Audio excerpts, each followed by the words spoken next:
We're Batman at 89.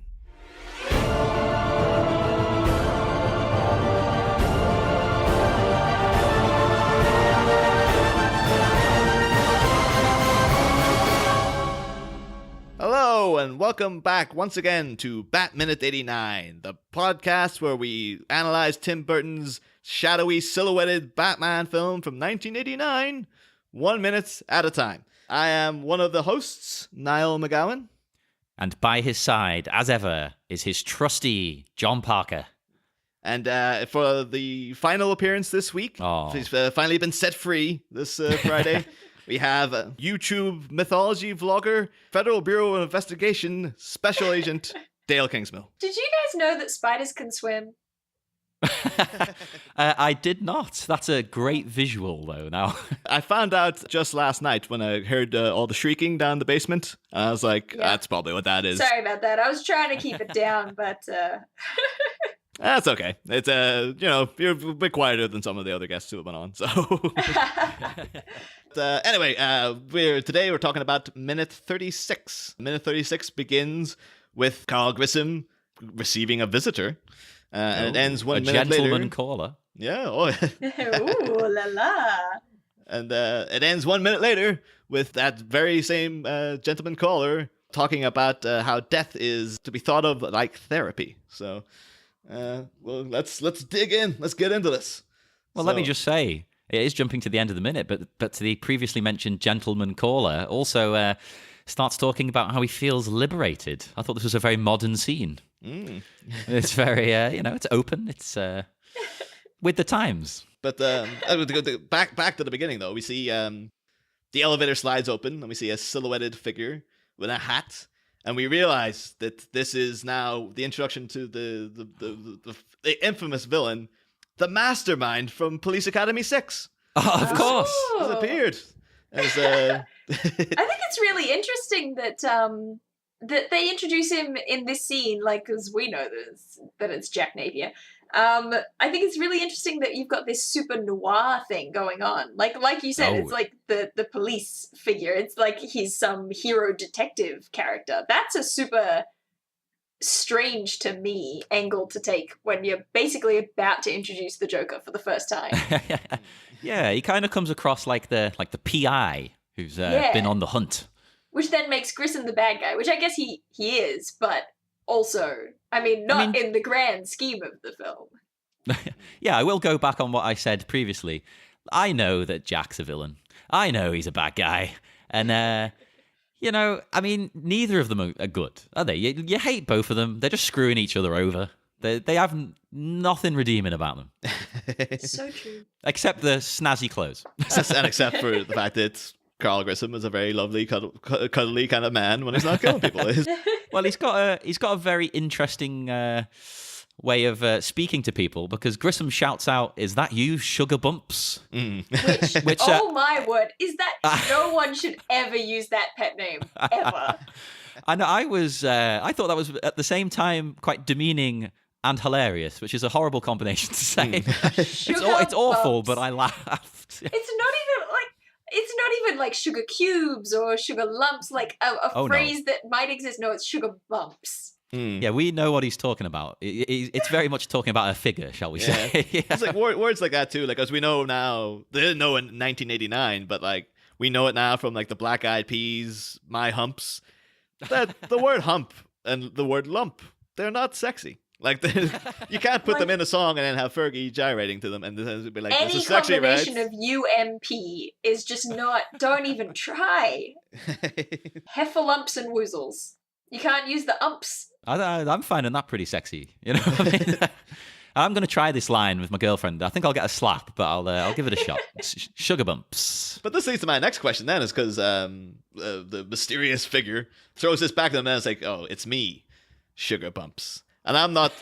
my question was, is he calling him Sugar Bumps back, or is he saying, it's me, Sugar Bumps? Like, I am Sugar Bumps. Like, it's... Like, I couldn't make the cadence of the way he says it. Like, is he calling him Sugar Bumps back, or is he admitting that he is Sugar Bumps? That's Imagine the alternate reality in which Jack Napier takes on the supervillain named Sugar Bumps.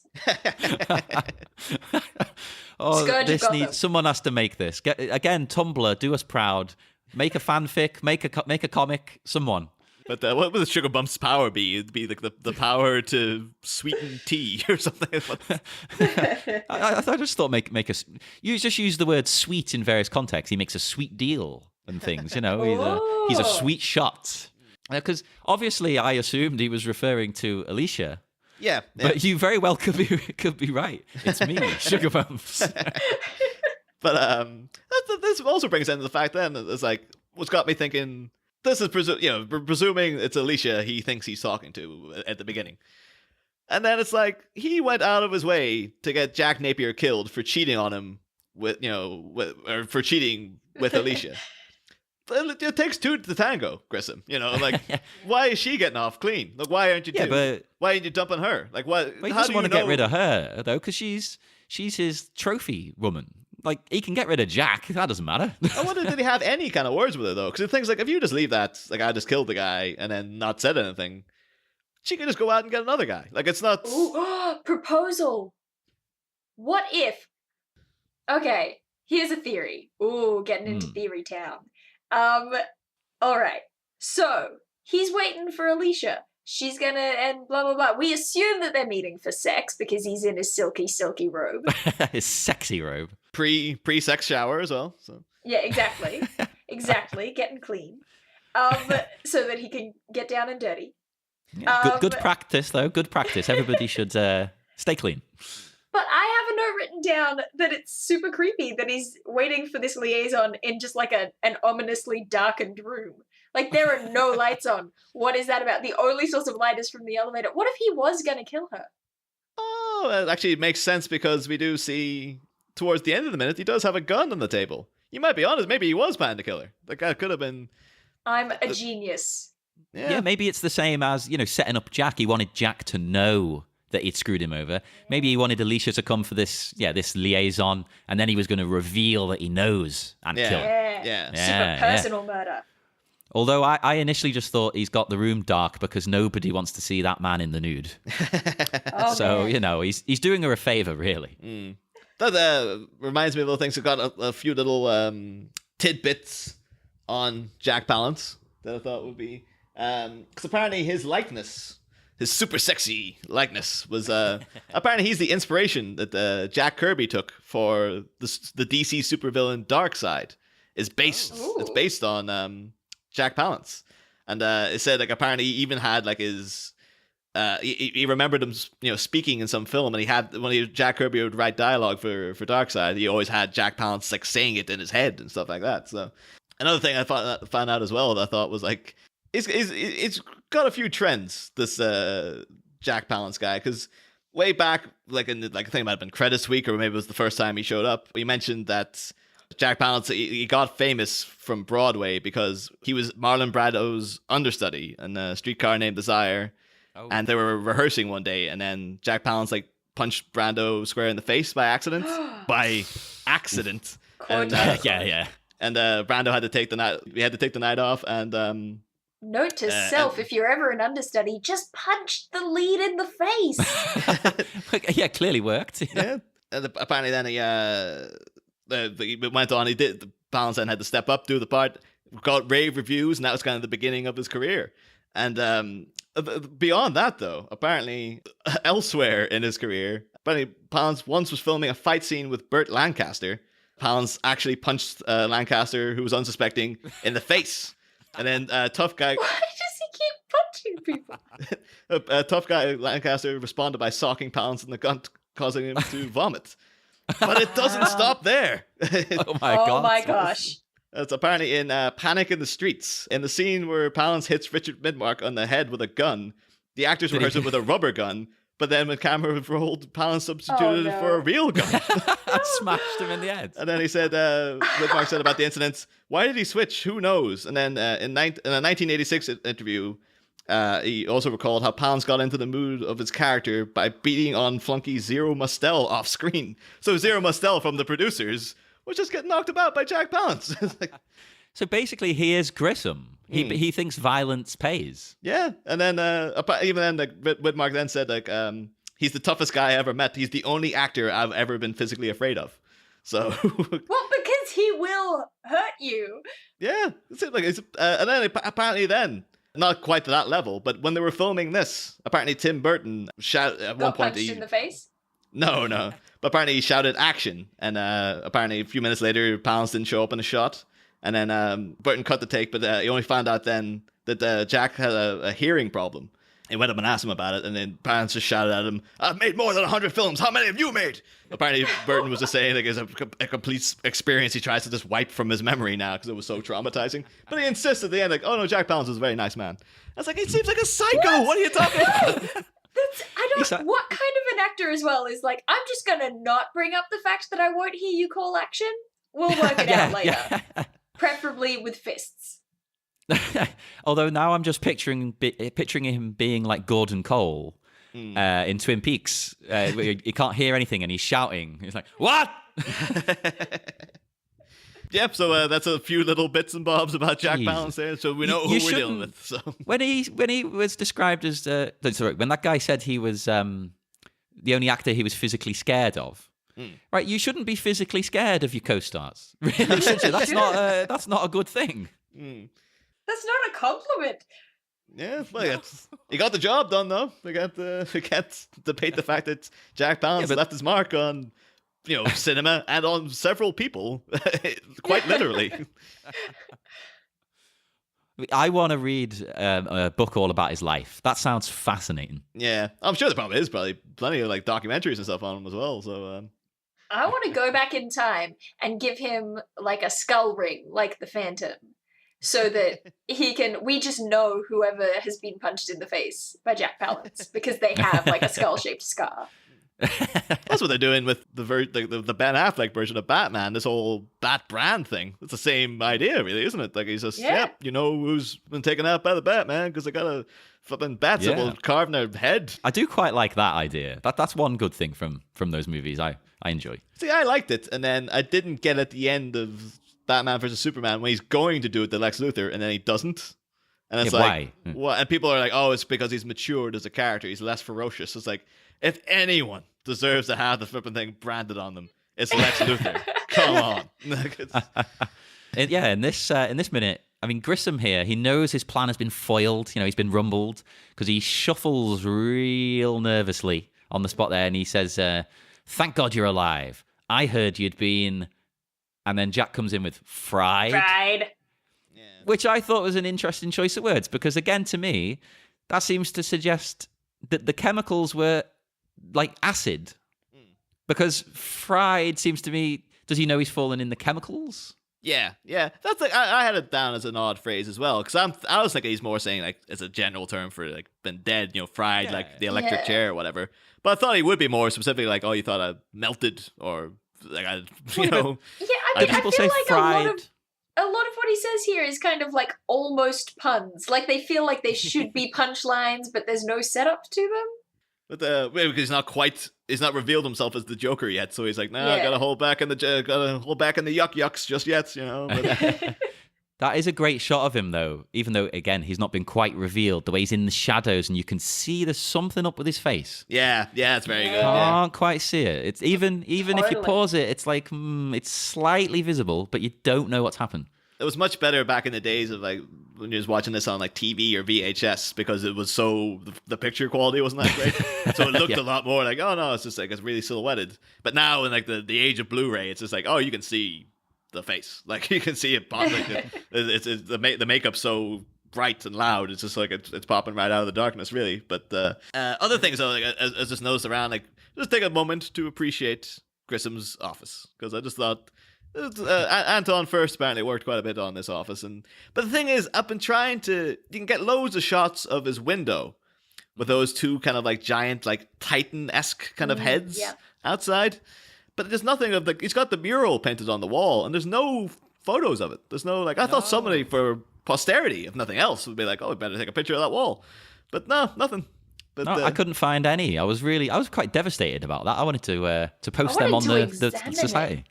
Yeah. So imagine it probably is. There's something because it looks like a woman, but it's like, well, what does that say about Grissom? It's like he's a man who appreciates female beauty. That's why he's dating a model. Is that kind of what they were going for? Or Absolutely, yeah. Because I mean, I don't want to assume things, but I don't think he really likes Alicia. It's a trophy wife kind of situation. Does isn't it? anyone really like Alicia? I did this to Batman in my first guest spot, and I'm doing it again. Yeah, I think you'd be hard pressed to find someone to defend her. To be perfectly honest. No, there's nothing there to defend. It's just like exactly, yeah. She's just a non-entity of a character. But in a way, is that not the point of the character? Superficial. That's true. Yeah. That's so true. That was the sound of my mind being blown as I thought through. Yeah, because I mean, she's a model for a start. It's trying to say she's and well, she doesn't like him. Surely she's with him for the money. You see her go out shopping. It makes a big point of showing that. So she is a superficial character in much the same way he's viewing her that way. So that it's a mutual thing. And when you get her with the literal mask, the porcelain mask, which is just a reflection of what she is anyway. Exactly. Ah, there you go. See, looking in. We should have got you for those minutes, Dale. But if only we knew. This podcast has taken a serious turn. What's going on?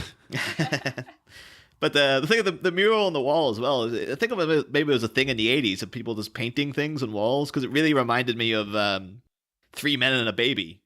Like the flat they have, where it's just like Steve Gutenberg he's decorated the entire place with pictures he's physically drawn on the wall.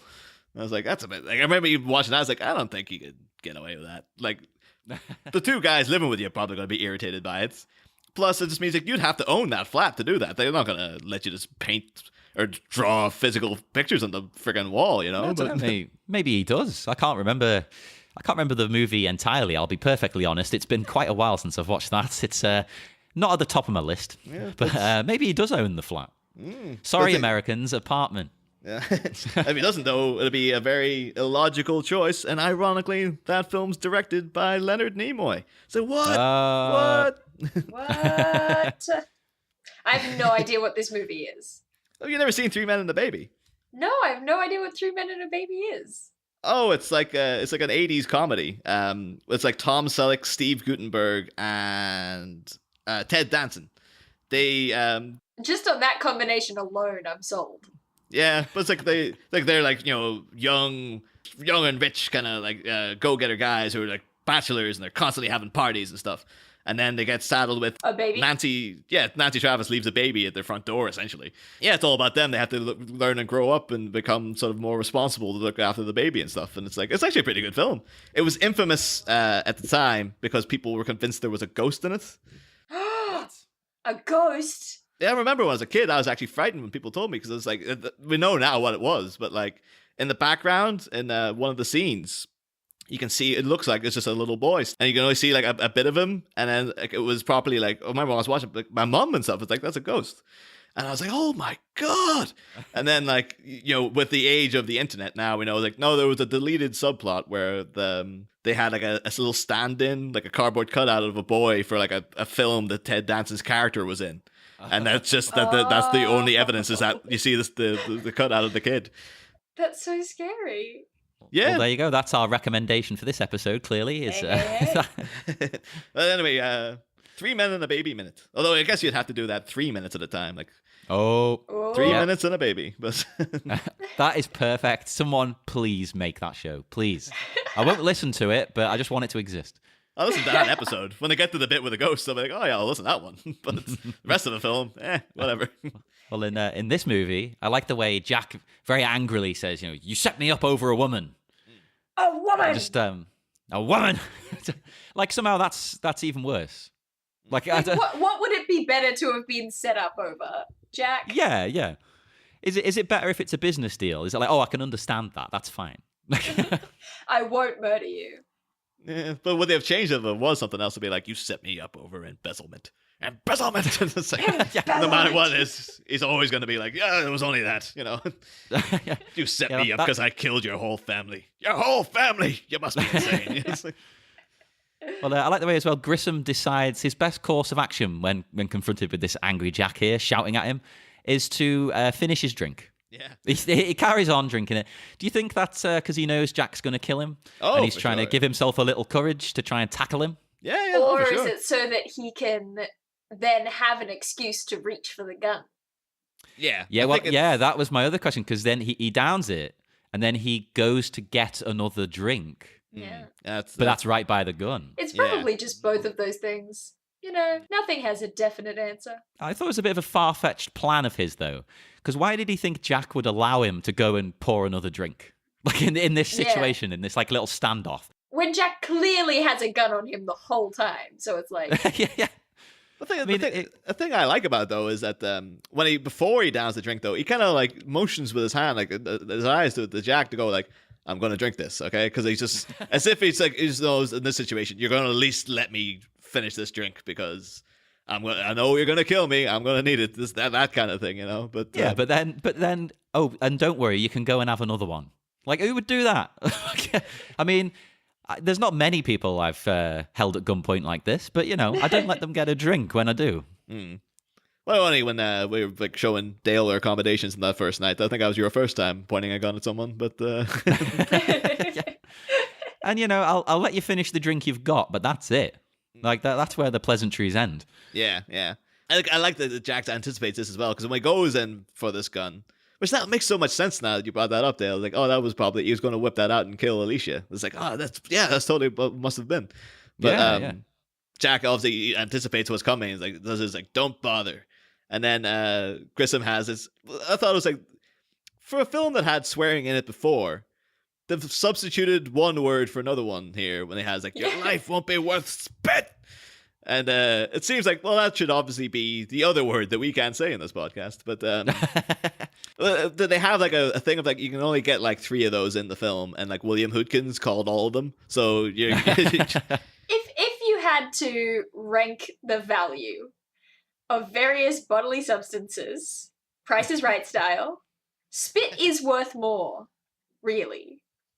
You think so? I suppose, yeah, because saliva is in terms of like keeping your mouth from not being dry, Yeah, I guess. Yeah. Yeah, but I work in a pharmacy, and we do have a product that is like a fake saliva.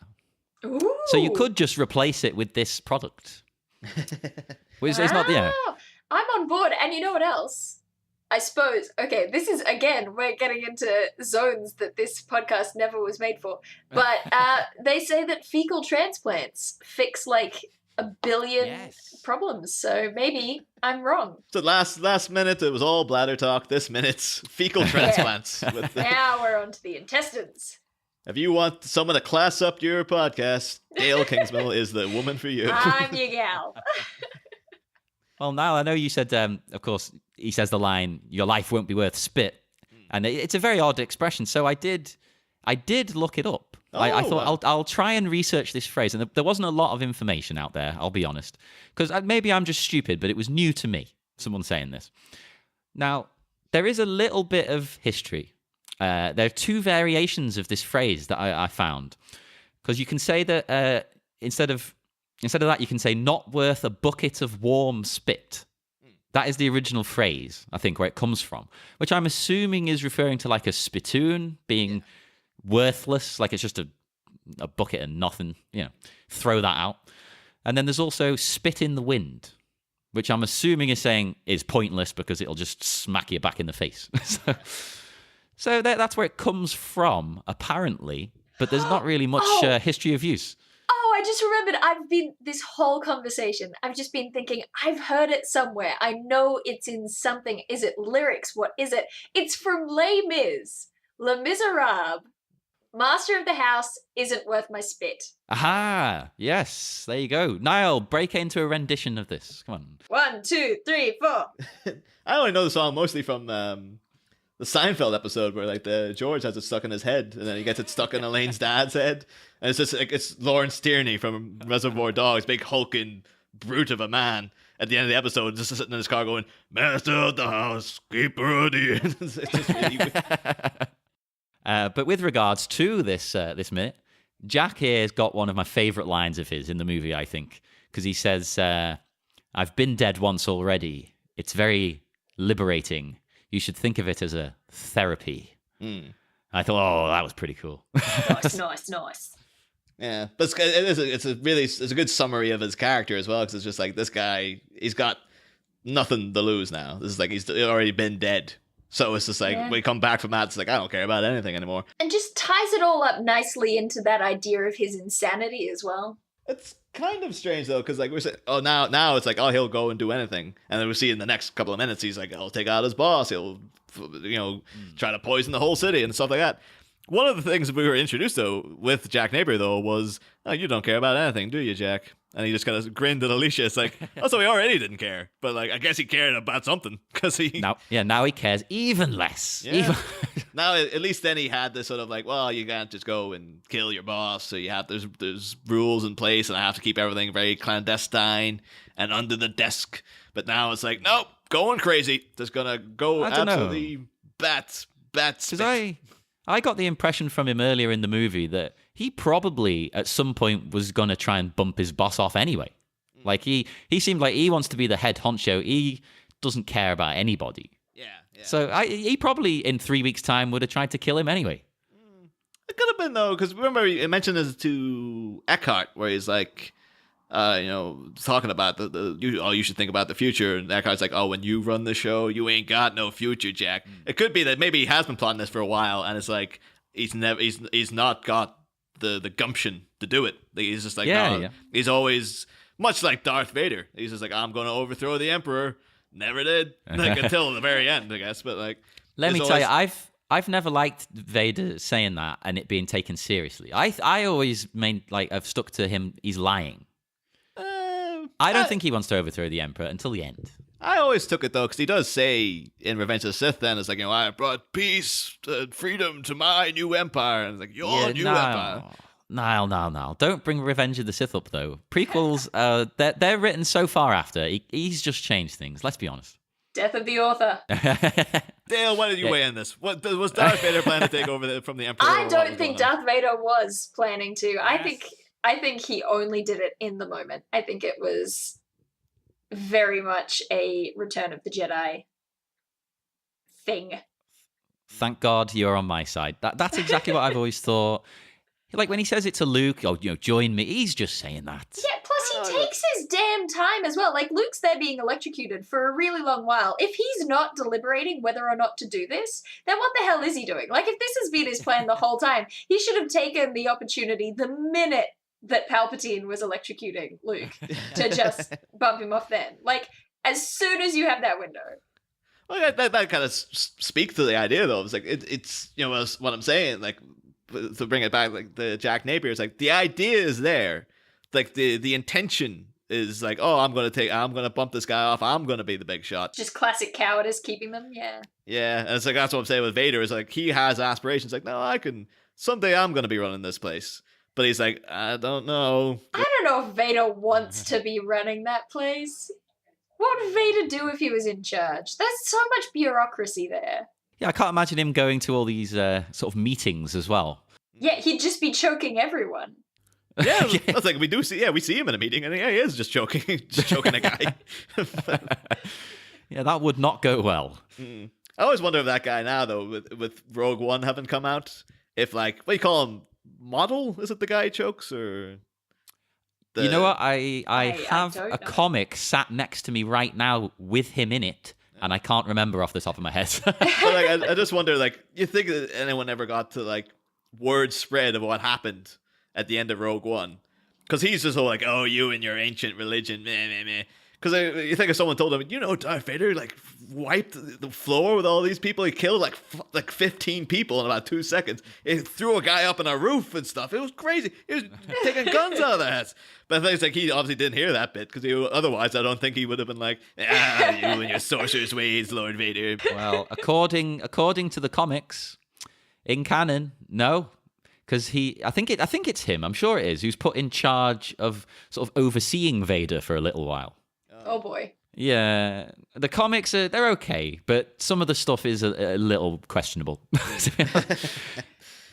But anyway, we went on a little tangent about Three Men and a Baby. Now we're just deep into Star Wars stuff here, and there's already a podcast for that. So, But that's what makes this fun, everybody. We don't care. Come on and talk about whatever you want.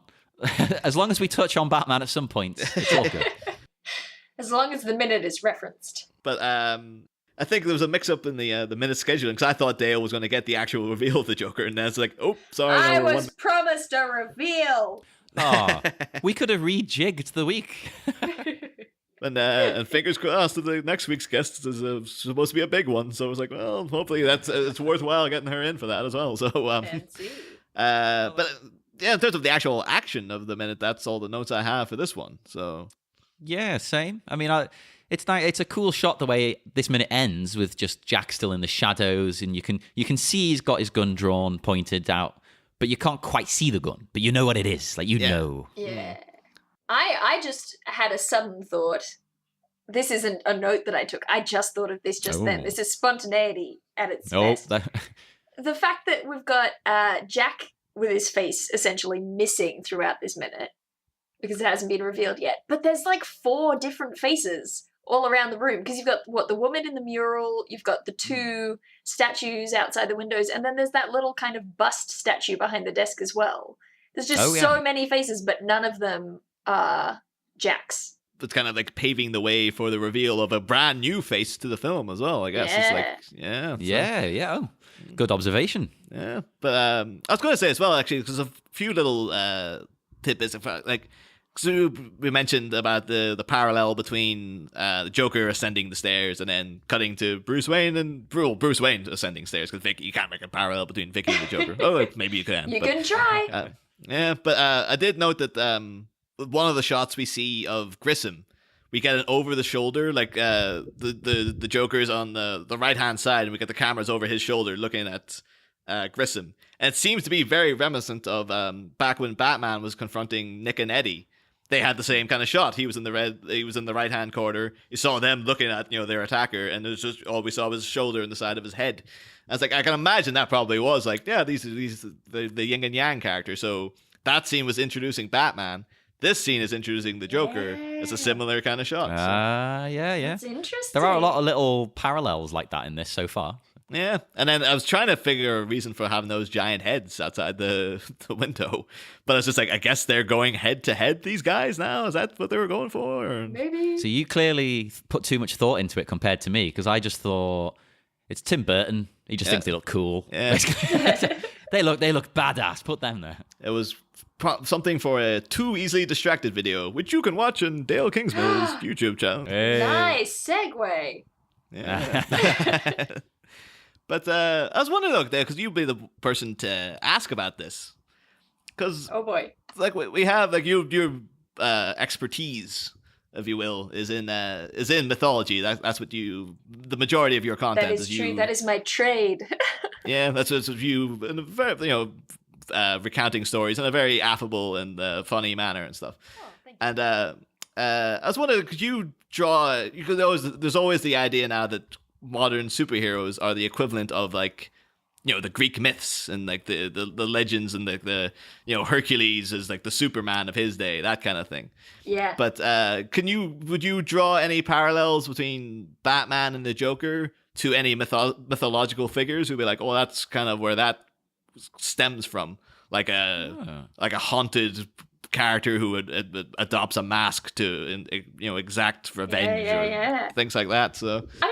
It's tricky because I've lots of people have talked about it, and I've seen things that compare Batman to Hades and whatever. But when you get a character who has been written by so many people over such a long time and been examined from so many different angles, it's really tricky to find just like this one specific character who's definitely the inspiration for them. Although now I'm about to try to do that anyway, because apparently I'm a giant hypocrite. No, I think I do wonder whether there would be better examples from other mythologies, like whether there would be something in Norse or even sort of more Far Eastern or Southeastern mythologies that I'm just less familiar with. But, you've got your sort of trickster figures that the Joker can have parallels with. But then the tricky thing there is that trickster figures usually have this redeeming quality. They're usually a favorite character, even if they're not necessarily a good character. Maybe that's what it is, because people love the Joker, even though he's a baddie.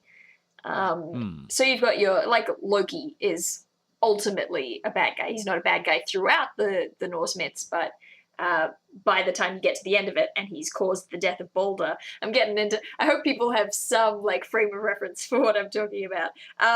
But yeah, he kind of orchestrates the death of this beloved figure in Norse mythology and gets punished for it, and so he's on the opposing side to the Aesir, the Norse gods, during Ragnarok and things like that. Versus your trickster characters from Greek mythology, which are more like Prometheus, who is sort of the good guy bringing fire to humanity, but also he gets punished for his trickery as well, because Zeus doesn't like humanity. So there's lots of really interesting things to be looked at there, I suppose. As far as Batman, I don't know if I'd make him Hades. I think I would make him maybe closer to Hephaestus almost, like this genius innovator who's totally severed from parenthood. Like, yeah. Well, yeah. When Niall asked the question, I did a quick search online, and this seems to be a question nobody can answer. There's a lot of people have tried, and I've found a website here, absoluteright.com, and Richard Garfinkel has suggested, he says, if you're sticking with Greek mythology, consider Theseus. I don't know if this is accurate or not. This is what he said. He was clever and just. He hunted monsters in the dark, lost his parents, had a terrible time with relations with women, and hung out with a much tougher but not as smart hero, Heracles. All right, okay. I'm gonna rein in my Theseus opinions here, but also, who is this person writing this? This is ridiculous. Okay, I'm sorry. For starters, Theseus has too many parents. He has like 4 million dads, and all of them are he's just too many parents. So he lost some of them. Yeah. Well, I mean, okay. So I'm trying to truncate the Theseus storyline real quick. No, he has his mum who tells him that his dad left a sword and a pair of sandals under a rock for him, which is ridiculous, but hey, that's what mythology is. And so he uses those and finds his way to supposedly his dad, who is a king of this city, and then he finds out that his actual dad is Poseidon. Okay. And yeah, and then I guess he technically does lose his parents, I suppose. But it's not in a Batman tragedy way. And then on top of that, like, he has terrible luck with women. I'm sorry, Theseus. I'm just saying, he left his girlfriend. So Ariadne helped him to kill the Minotaur in the maze, and then as part of that agreement, Theseus said that he would marry her. And he doesn't just betray that. He doesn't just say, "Oh, I'm not going to marry you, psych." He takes her on his ship and then drops her on a desert island by herself in view of her city, and then leaves and marries her sister. So it's slightly different to what he suggested. Yeah, exactly. It's not bad it's not like bad luck. It's no, you deliberately left her on an island to die. I mean, she ends up marrying Dionysus anyway, so it's fine. See, I wish I could have counted that. That was fantastic. Because although I do study history, not really this type of thing. Although I did just have to write an essay about Sophocles' Antigone, which was a pain because I don't really know what I'm doing. I managed to get through it. My takeaway from that guy's original argument, though, of like, oh, he hangs around with a not as good, but strong, counterpart in Heracles or Hercules. I was like, are they trying to say that Hercules is Robin? Is that what that's going for? Yeah, because I would have assumed hanging out with a much tougher hero is Superman. Yeah. But he's not. Then Superman is way smarter than Hercules. Yeah, yeah, exactly. And plus, like, Batman and Superman, they don't hang out on the regular. I mean, they maybe get into, like, Justice League comics. Like, yeah, they might see each other all the time. But, like, as we know them, it's like, yeah, they meet occasionally, usually. Like, it'll be a big event when Batman and Superman get together. But Also, I mean, Hercules once, like, murdered his music teacher with a lyre.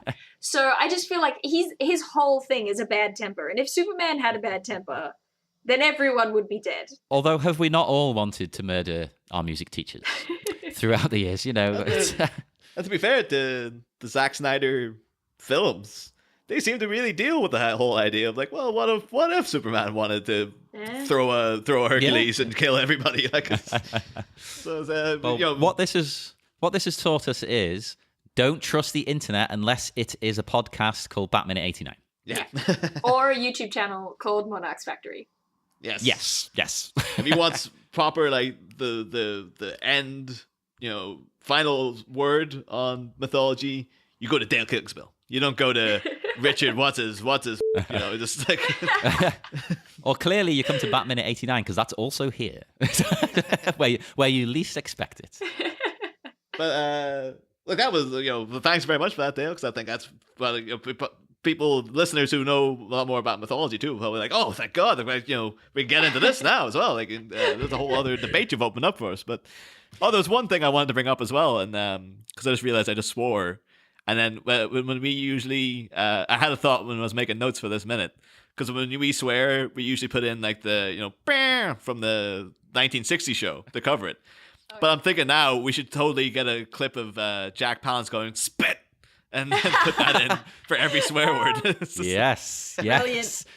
We will do that. That's his legacy left off. You know, after all these years now, it's just him saying spit in a podcast about Batman. Yes, that does it for minute 36 of Bat Minute 89. Sadly, the episode is over, the week is over, and our time with our very special guest is also over. Aww.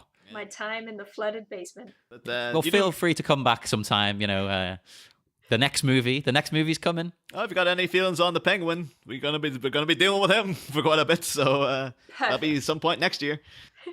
Thank you so much for having me. No worries. Before we go, would you like to plug your page again, or your YouTube channel, or anything? My YouTube channel is Monarchs Factory, and I mean, I'm known for talking about mythology there, but I talk about all sorts of geeky things. And you can also find me on Twitter at Daily Dael, or just Google Dael Kingsmill, and I should show up. And make sure to join us again next week, because we'll be back again on Monday, and we'll have minute 37 of Bat Minute 89, and we'll have a new guest, a new exciting guest. So tune in then. Next time, it's hands off to hate.